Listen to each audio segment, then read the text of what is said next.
This is hands down one of the best electric guitar mixing tricks that I've ever learned, and it always makes sure that my guitars stand out in the mix. So I have a song here, and the synth is kind of burying the electric guitar. Let's take a listen.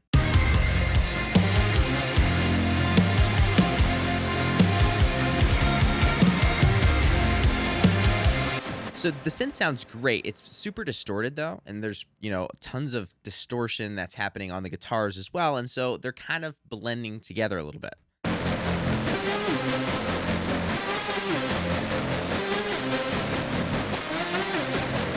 Sounds great though, and the guitars sound great as well.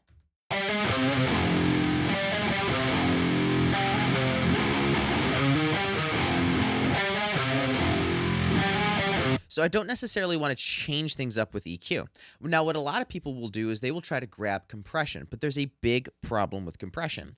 Compression will reduce the dynamic range of a signal or bring down the loud parts. Now, I'm running everything through an amp sim, so you're not actually seeing what's actually going on to this audio. Right here, it looks super dynamic. Looks like you could compress it, and you could before it goes into the amp sim.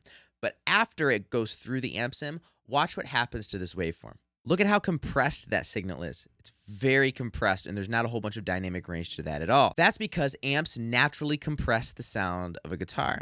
So if it's already somewhat compressed, what do we do? Well, this is a trick I learned from Joey Sturgis, and you essentially want to use a limiter instead of a compressor.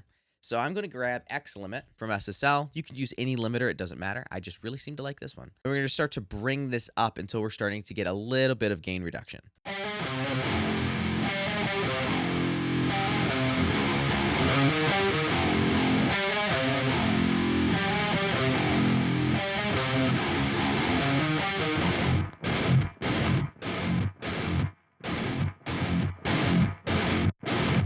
Really kind of brings it up in the mix and balances it out overall. Now let's take a listen to it in the context of the song with that synth as well.